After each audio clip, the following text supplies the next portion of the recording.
everybody, and welcome to GenFriends. I am your host, Cheri Hudson Passey from Carolina Girl Genealogy, and joining me is this wonderful, fabulous panel of Melissa Barker, the archive lady. She's here with us tonight. Hey, Melissa.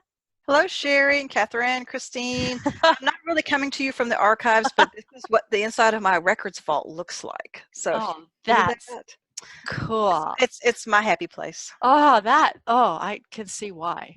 Oh, that's cool. That's great. So that's what you get to see every day at work. Yes. Not fair. That's so not fair. Hey, we got two Canadians on this panel today. Hey. We've got Kathryn Lake Hogan. Hello. How are you, Kathryn? Greetings. Looking for Ancestors is where you can find her. And our other Canadian is Christine Woodcock from Genealogy Tours of Scotland. And they're saying, wait a minute, you just said she's from Canada. But I am in Canada. She's in Canada, but she does Scottish research. So remember, all the links to everybody's, where you can get a hold of everybody, will be on the blog post that will come out on this Wednesday. So you can watch this through the blog post or go to YouTube and then go back to the blog post to get the links. Either way will work. So tonight, it is Labor Day weekend in the United States and in Canada. I'm so dumb, I didn't even know that y'all celebrated Labor Day. So this is cool. So we took some time from barbecues or whatever we may have been doing today, and we decided it'd be a perfect opportunity to talk about our ancestors' occupations. What were their labors? What were they doing? So the first thing I thought we should talk about is why we even look for occupation information. What could it tell us? Aren't we just supposed to be looking for birth, deaths, and marriage records? Anybody want to jump on that? What can we find from what can we find in occupation records? Well, I think it goes, it adds more detail to who our ancestors were. So even from, most of my ancestors did not have very illustrious careers. They were not doctors. They were not solicitors. My people were the poor people. Mine too. They were laborers, and they were agricultural laborers. But you can still find information out about them. So in the instance of agricultural laborers, you can do some background research to understand what it is to be an agricultural laborer. And my family were all, my agricultural laborers were all in England. So what did it take to do that in England, in Lincolnshire? And getting that background information is really helpful in understanding what my great-grandfather's day was like from day to day. What did he do from the time he got up in the morning until he came home for supper at night? And so getting that background information, trying to get those records, just really adds more to who your ancestor was. Oh, absolutely. And, talking about those, most mine are farmers. They're just farmers, all the way back, they're farmers. But you can find the agricultural census. If you see that you've got a farmer, find that agricultural census. Why? Because it tells you what he grew, what kind of livestock he had. You can get a whole picture of his life. And as some people will say, especially in the South, if they have a lot of corn and a lot of hogs, they may have been making some moonshine. And were they? I haven't found anybody that has, but I have people that had a lot of corn and a lot of hogs. So they may have been. So it just gives you a little bit of information about their lives. Yeah. Did anybody else want to? You really get a rich sense of the social history, the times they were living in. As Kathryn said, how they spent their day from the time they left the house till the time they returned, some of the working conditions. And, you can see, one of the things that I absolutely love is going to social history museums or living history museums. And I come from a long line of coal miners, and it was, and I've been to, mining museums before. I think they're everywhere. But the one that I just did recently, a couple of years ago, was actually in the area where my ancestors lived, but it's a former mine, and the tour guides were miners. So you got little tidbits from them about, how they had to empty their pocket. They couldn't have any of the silver paper you find inside cigarette packages, for instance, because that could ignite a fire, like all those kinds of things that you never would have known otherwise. No. They were all given a token with a number on it. and they handed that back at the end of the day, and that was sort of how they did their head count to make sure everybody who had gone down the mine came back up. So those little, it's the sort of thing that you don't find anywhere else. But the living history museums, in terms of, occupations that your ancestors did, are just phenomenal. I love that. And, learning those things, I think helps you connect with them in a way that just finding, like we said, birth, marriage, and death records doesn't. Yeah. Putting the flesh on the bones, as they say, helps us connect with them. Another good reason to find those occupation records is sometimes you've got people that are the same named in places. If your guy was a farmer and then you start finding somebody, of course a farmer can have other occupations, but usually you're not a farmer for decades and then all of a sudden you're a doctor. I mean, it just usually isn't going to happen. So if you've got two people with the same name, a lot of times that occupation is the clue to help you figure out which is yours and which is not yours. So that always helps as well. Anybody else want to jump in there before we start talking about where we can find these records? I've always been fascinated by occupations. I researched my family, my husband's family, and my husband's family up to his great-grandfather were not only agricultural farmers, but they were sharecroppers. So they never even owned their own land. Mm-hmm. They always sharecropped, which means they moved around a lot. And so if you're trying to find where did my ancestors go, you're looking at the census and all of a sudden they disappear. Well, maybe they had to move for their job. Mm-hmm. And my family always lived in the city. And so it's been a wonderful thing to compare, contrast those two lifestyles. Just recently in the last year or so, I found a doctor in my husband's family, which has been amazing because everybody's been sharecropper farmers, dirt poor. But I find occupations help me with, like you just said, putting meat on the bones, making them more come alive to me, and that it shows me how they handled their history, their social history, what they were living in, just like us and our jobs and how we handle our day-to-day lives. They do too. And so we're going to talk about how we document that and how we find that. But I think that all genealogists should be looking for anything and everything about their ancestors. Oh, absolutely. Absolutely. I couldn't agree more. One other thing I wanted to mention real quick about occupations is it helps you find other records. For instance, you find that doctor, well, he had to go to school somewhere. Mm-hmm. So maybe you can find school records that can tell you a little bit more about them. So anytime you find a record, where can this lead me? What other records can I go to now because of this record? So I had a great-great-grandfather and his son were killed in a mining accident. And so it was, through the websites available for researching coal miners that I was able to learn what it was that caused their death. Oh, wow. So, I mean, I knew where they had died because the death record told me. I knew that they died on the same day, and I knew it was a result of an accident. But that didn't tell me a whole lot. Right. And getting that and then the other information was just an eye opener. So yeah. Well, and like you said, sometimes you can find information if they worked for instance, my step grandfather was a volunteer fireman before World War II broke out. And so I actually wanted to show you all this. There's a picture, and he's in this picture from the Camden, South Carolina Fire Department. Well, I got this brilliant idea. He's a firefighter. Somebody's got to have records, right? So I contacted the fire department there and said, and I just found their Facebook page, sent a message and said, these are the years I think he worked there. Do you have anything? Yes, they had something. The fire captain himself sent me a message back and said, why, yes, we do. Come on, and you can come look at these records. And so I got the information on when he joined, the fires he went to. They even talked about his marriage to my grandmother. It was a second marriage for her. So those are clues that make sure you follow those clues. What were they doing and what possible records could have been created because they were doing this job.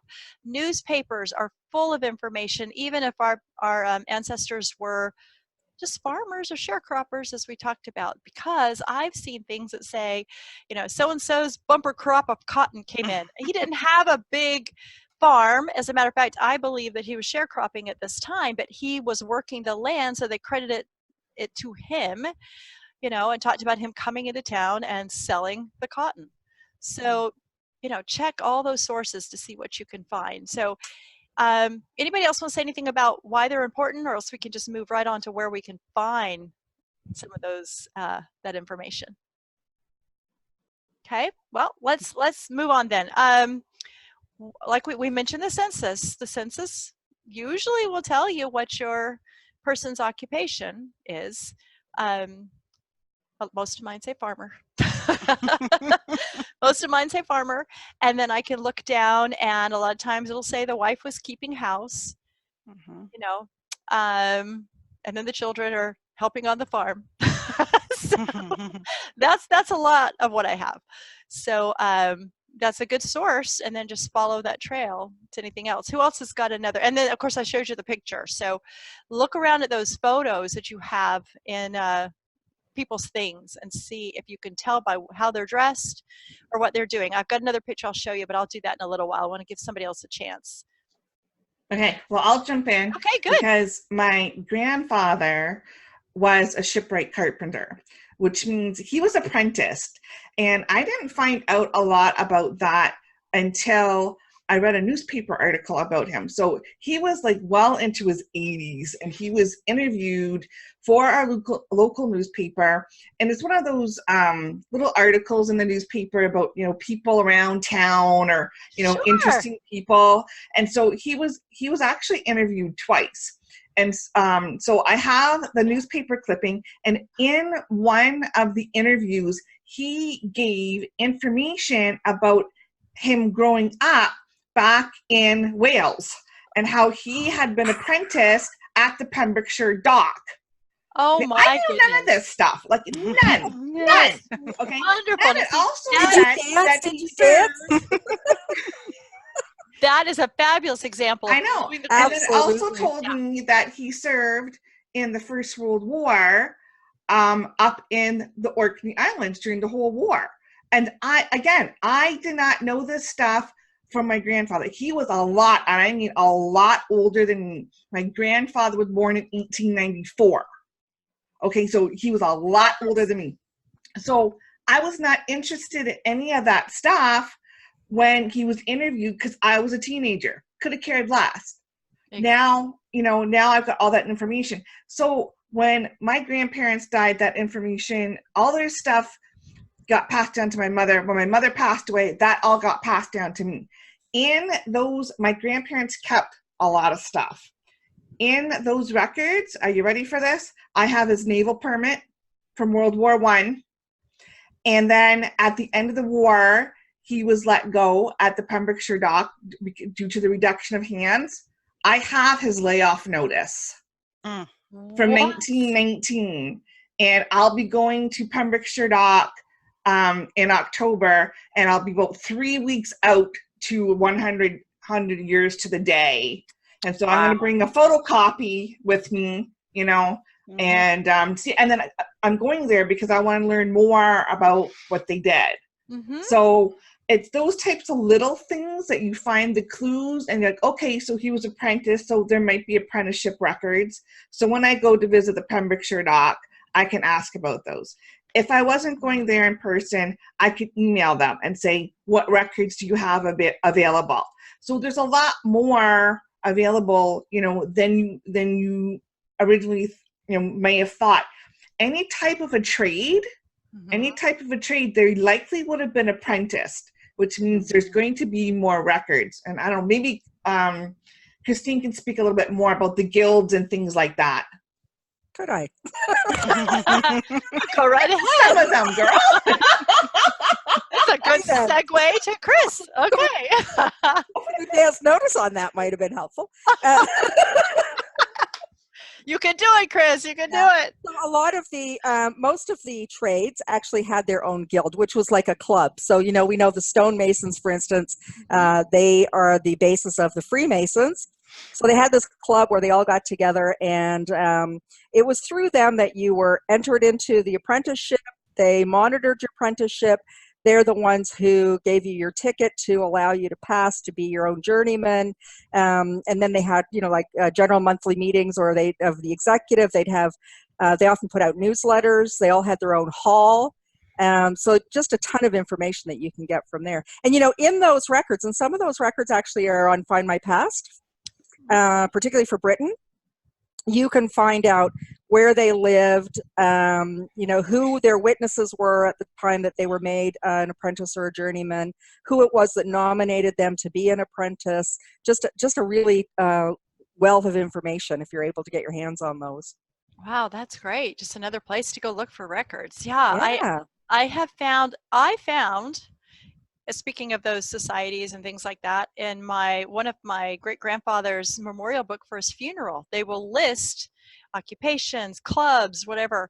And I found that he may have been a Mason. And so I'm trying now to see if I can get some of that information. So you just never know. In Scotland, one of the things that they have, and it's one of the things that teach people to look for in terms of the death record, is, and this is in the time before burial records came about in 1855, is what's called the rental of the mort cloth.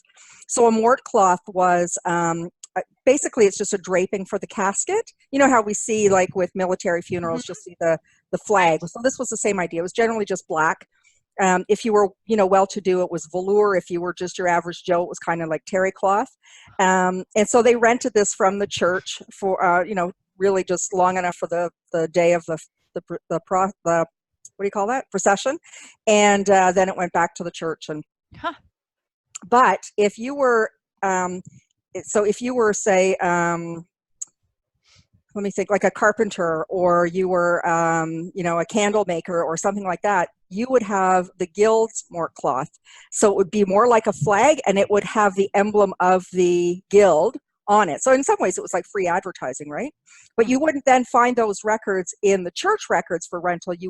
Because it would be in the records for the guild that they had passed this over for the event. I mean, you didn't have it if you were just an apprentice, but if you were somebody, once you were, duly qualified, then you could, that would be handed over to the family.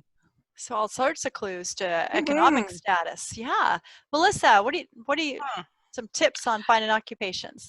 Military records, like World War I, World War II draft registrations will have their occupation. And more recently, that I hadn't thought of it, this particular record type of record collection, because until I just saw it the last few weeks, I've been processing school registers, and to us that would be like the grade books. Last year, our local school board transferred all of these dating back to 1922, and it includes all the little one-room schoolhouses. But as I was going through these, I noticed they listed the children's names, and then they listed the father or the guardian's name and their occupation. Oh, so that's a good. But military records, especially the draft registration, usually had their occupation listed. And Kathryn, I'm so glad to hear you're going to go visit where your ancestor worked, because something that I did, and I don't know if I've ever told this on this particular program, but my grandfather actually died at his work. He died of a heart attack opening the door for a fellow employee who was a woman. And the company that he works for still is in existence in Ohio, in Akron, Ohio. And so my brother and I went there, and I was the silly genealogist that went into the office, and I said, my grandfather died here in 1972. Which door do you think he would have come in? And so my brother and I took pictures of us holding the door. So that's how silly we were. No, that's not silly. That sounds like something we'd all do. You need to, photograph the whole story. You got to document everything. Yes. So another record set that I think sometimes we don't think of are probate records, especially if that probate package has an inventory of the family's goods, because you can start going through all those things that belong to the family, and you can kind of get an idea. I mean, if he's a doctor and he had the things in the house, you're going to find things for a doctor. If it's heavily, if he was a farmer, it's going to be heavy farm equipment.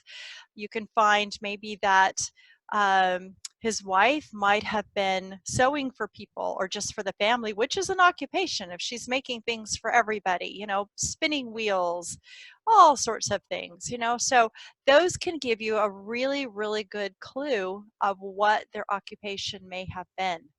So check out those and just kind of see if you can see a pattern as you're looking at all those things that were inventoried, because they had to take an inventory if there was no will, because, you know, somebody had to pay the debtors. The family was going to say, I want this and I want that. So they had to go in and record everything that was owned by that person. And so I have found some really good clues with probate packages with those inventories on what my ancestors may have done. And so then you can move on from there and see if you can then say, okay, it looks like they were a doctor. It looks like they were a blacksmith. It looks like they were whatever it may have been. And then see if you can find records for that. So don't forget those types of records. And Melissa was talking about those military records. A lot of them not only say the occupation, but they'll give the name of the company and the address. So see if you can follow up. You know, pull up a Google map and see if the place is still there. You know, look it up in a directory and see if you can get a hold of them and say, like I did with the fire department, do you still have records, and will you share them with me? So follow those clues. What else we got? Well, I'll give you. Wait, go, Chris, and then I'll go. Okay, sorry. In Scotland, it's on the baby's birth registration, the parent's occupation is listed, the father's.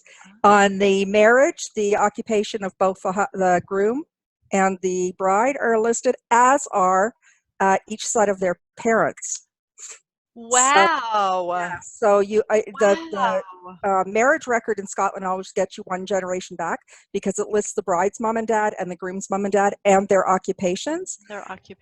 And also on their death record, it'll tell you what they did for a living. Right. And our death records, if it's known, they'll put that on there too. But a lot of times we get unknown, depending on who's filling it out. But yeah, we can get that too. Yeah. So look for all information. When you're pulling up a record, don't just think, oh, okay, here's a census record. My person lived here and it looks like they were born here, and here's his wife and his siblings. Go across that line and get all the information. No matter what kind of record you're looking for, pull out every piece of information that's on there and record it, because it can lead you to other things. Well, and sometimes you find that it changes from one document to the other, right? I mean, like you say, it's not going to go from farmer to doctor, but it may go from one type of miner to another, or, one level to another. Right. I have some that were maybe a carpenter in one, and then they actually were in some kind of industry where they were woodworking, and something else. And so that kind of thing, as long as it's consistent work, if it does jump from one to the other, you can always, look into it and see if you can find records for the one thing that you would have to have a skill for, to see if you can see if that was indeed your person. But that might be a red flag if it's too much of a jump, especially if it says they weren't in school, they only went up to the 3rd grade, and then suddenly they're a doctor. They're a doctor. Yeah, that's kind of a clue that that's a different person. So just be cautious and just don't jump at anything. So anybody else got any interesting places that they may have found occupation information? Yeah, I do. Okay. So I'll go back to the military records for Canada, because if a man registered for the Canadian Expeditionary Force, it will have his occupation on there. And so that's free on Library and Archives Canada. If an individual died in the Second World War, then their service records are also on Library and Archives Canada, and those have a lot of detail as well. So my second great uncle died in the Second World War. His service file is on there, and it gave a little bit of information about where he worked, who his employer was, what his occupation was, and then it gave his background for schooling. And then it also gave a little bit about his character, like his aptitude, towards schooling. So he was kind of like average, so he wasn't really wasn't really he wasn't a brilliant guy, but he was like average, but he was reliable, so you That's can count on him, That's right. And then, I found some other records, when you start going through them. So another second great-grandfather in Wales worked on the Great Western Railroad, and those records were online, and he got in an accident. And so in those records, it said that he was moving some of the trains, and he collided with another train, and he got written up for it. Okay, so it's like those little things like that. And then another second great-grandfather the family told me, miserable character. And when you go from census record to census record, you're seeing that they're moving. Every 10 years, they've moved somewhere else, and he's not having a consistent occupation. In the later years of his life, he seemed to kind of redeem himself, because he finally got into the railroad union, and those records are online, and I found that. And so then he finally had friends, and he outlived his wife. All of his kids had moved away. Who was going to bury him? Well, it was actually his friends in the union that had raised the money to make sure that he was properly buried. And so those records were online. So it also, and he was still a grumpy old man, but it seemed like he kind of redeemed himself a little bit, because he actually had friends at the end of his life who cared enough about him, to make sure that he was going to be properly buried. So records like that, can give you a little bit of a clue about your ancestors' character as a person, what they were like. So, Kathryn, I think while you're talking about unions, you should talk about how the Labor Day movement came to be. Sure. Fabulous. Sure. Do. Okay. I'll put you on the spot now. I'm prepared. Okay, briefly. So Canada in the 19th century really reflected British ideals, very much so, as a colony of the United Kingdom, Great Britain. So what the first attempt to start regulating hours in Ontario came in 1872, and it was called the 9-hour movement. So from January to June 1872, in various places in southwestern Ontario, they attempted to regulate the workplace down to a 9-hour workday, because some places it's 12 hours. 12 hours that they were working. And so that was the first attempt to get some sort of regulation and some rights for the workers. It wasn't successful. So it took some more time, and different things that happened. And then finally in March and April 1894, so you had a whole bunch of labor organizations from Ontario, Quebec, New Brunswick, Manitoba, British Columbia. They all petitioned their provincial parliaments, and they petitioned the federal parliaments. And so finally those rights and those unions got together, and so bills were finally passed in the House to amend those laws and allow for holidays. And so finally in 1894, Labor Day actually became a federal holiday in Canada. So that's how that came about. And then since then, you still see in the early 20th century, there were two strikes that I'm thinking of. There was the 1919 Winnipeg General Labor Strike. And so that was kind of been big in the news, June, July, because that was the 100th anniversary of that. And then where I live in Windsor, it was during the 20th century, it was the automotive capital of Canada. And so there were some major strikes during the 20th century as well, on behalf of the workers. And I saw a picture once of, one of the main streets in Windsor, and what everybody did is they drove their cars into the street and parked them there, and they sat there for 3 days in protest. Yeah. So those types of things happened, just for, people to get better rights and for the workers, and so they can have a little bit of a better life. Exactly. I remember I grew up in Hamilton, Ontario, which is steel town. And, we often had the steel companies would go on strike for better wages or, better benefits or that kind of stuff. But, Kathryn, you're talking about, and I mean, my dad was a part of that, but, you're talking about the cars and just that kind of show of protest. It's not that long ago. I mean, it might be like a decade or maybe 15 years ago.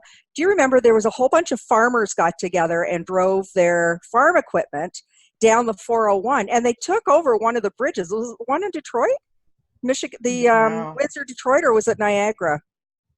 But they blocked it so nobody could go over. Right. Yeah, straight down the 401, which is like the Trans-Canada Highway. It's the major highway up here.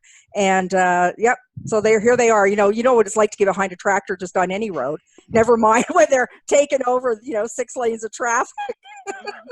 And it was to protest something about the government had cut some sort of subsidy. Huh.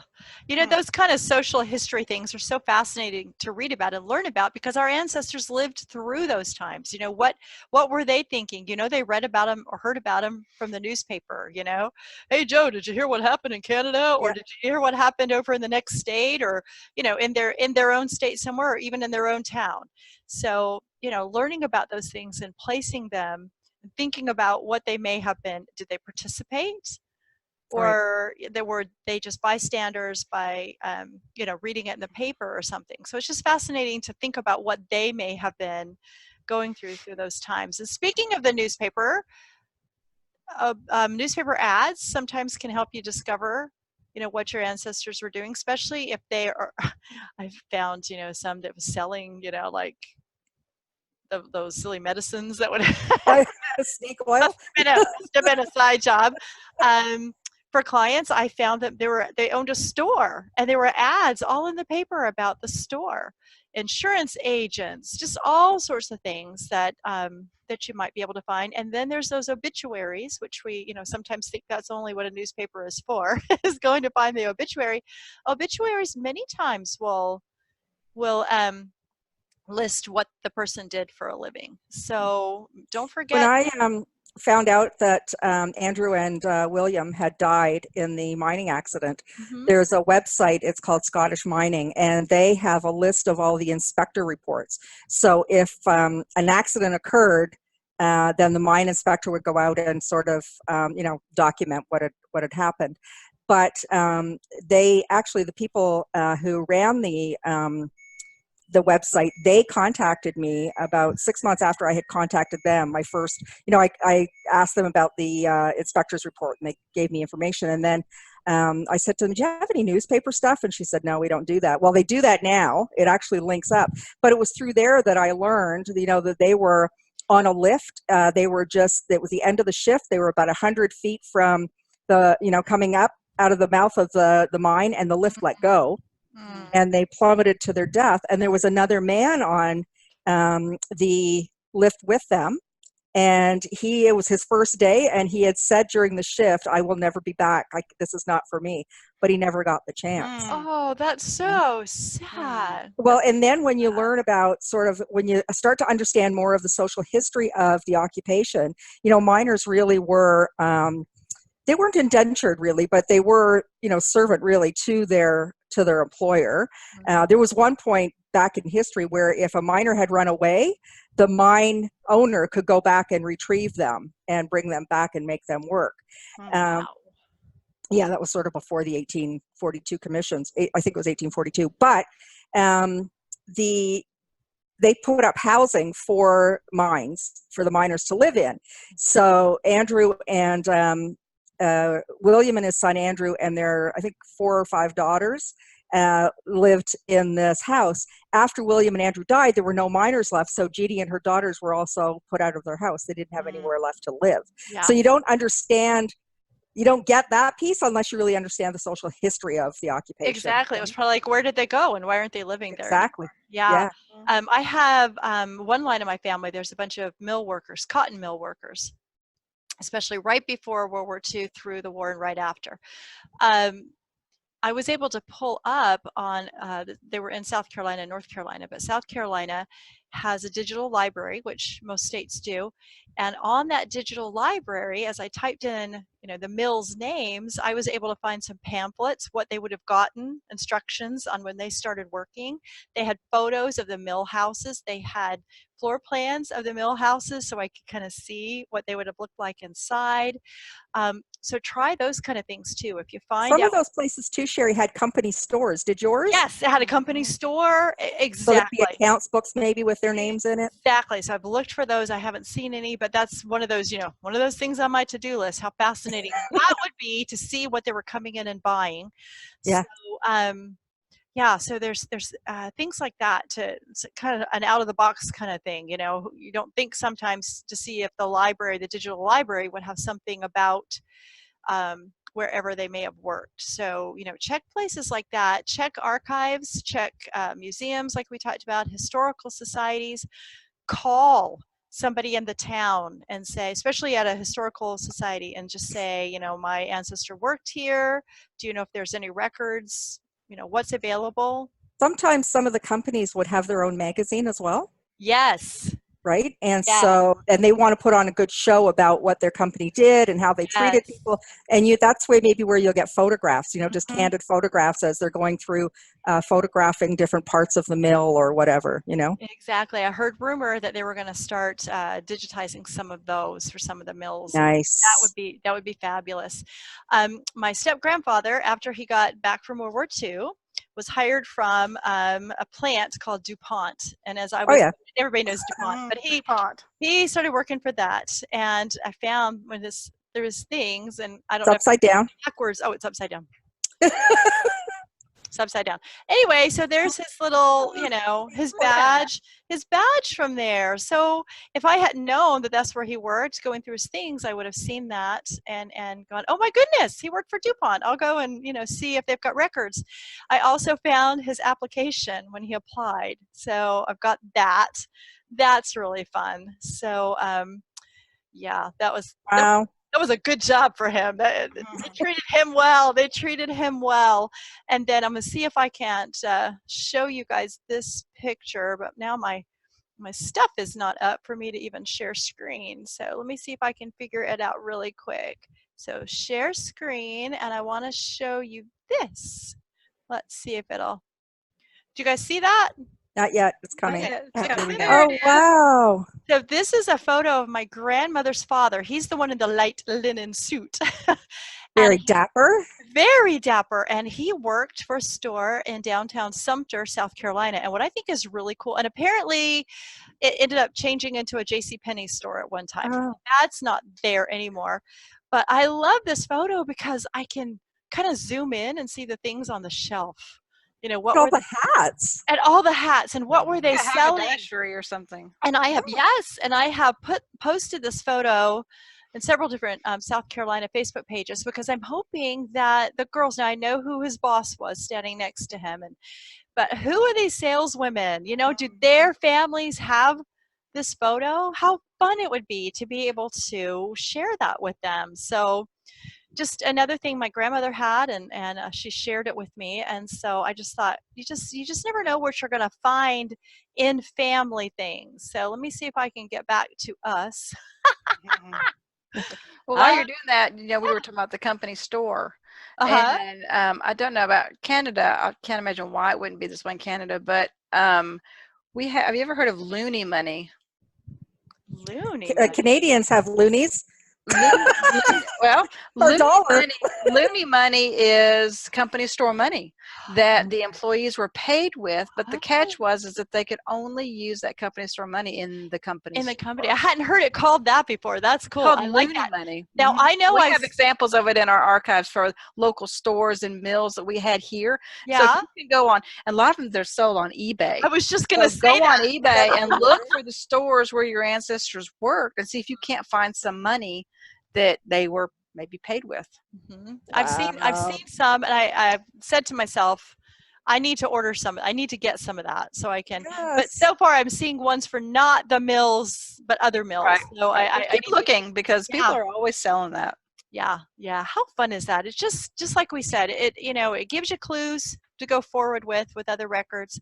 It puts that that flesh on the bones. It tells you so much about how they lived, their lifestyles, things they may have passed down to you and you didn't even know. You know, maybe that's why I'm the way I am, because you know, my ancestors did this or did that, and they're just fabulous pieces of information. We need to find everything we can, everything we can. Everything. Yeah, we just don't know, you know, and like we said, also can help us figure out if this is our ancestor or is this somebody else. I mean, if you've got a John Smith, sometimes you don't even have to have a John Smith. You can have a very strange name, and you may think this is a strange name, and there's only going to be one of them in my town.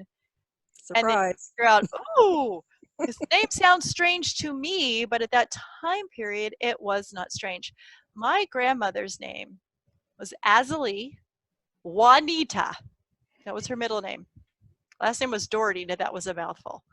But I'm finding as I researched, because we thought Azalee is such a different name, there were tons of Azalees at that time period and a lot of Juanitas at that time period. Not a lot of Azalee Juanitas, but I'm just saying that names that maybe sound different and strange to us, you know, because at first when I heard her name, I thought, well, maybe her parents were like, I don't know, maybe they knew somebody from a different country whose name was Juanita and they thought it was cool, you know. Or I wonder if it was in a book or a movie or something. Yeah, I don't know, but there may have been something popular at that time, like you said, somebody in the area, a movie, a book, you know, anything that for some reason people were naming their daughters Juanita and Azalee. So just don't assume because your ancestor has an interesting name that they're going to be the only one. That's right. So really pay attention to those records that you're getting. So I think this has been such a fun discussion. I think maybe we've helped our viewers understand a little bit more why it's important to find these records, these occupation records, and what they can do for us. So does anybody have anything else they wanted to share? I would hate for you to go, I was going to tell about my ancestor and I didn't get a chance to do it. So anybody else have something they wanted to talk about? I'm good. All right. Well, you know what? I just really appreciate you guys being here and sharing your experiences, because that's what it's all about, is sharing our experiences and hoping that we're helping other people as we share our experience. So with that, I'd like to say goodbye to y'all, and we will see you next time. Not only my panel, whom I just love, and I'm so grateful that they come and chat with me about these various topics, but for all of you that have been watching, we sure appreciate you and your comments, and we really appreciate you as you subscribe to the channel so that we can maybe hopefully do even more things in the future. So just hit that subscribe button, hit that notification button so you don't miss another GenFriends. And with that, I'd like to say goodbye, everybody. See you next time. Bye. Bye. Bye.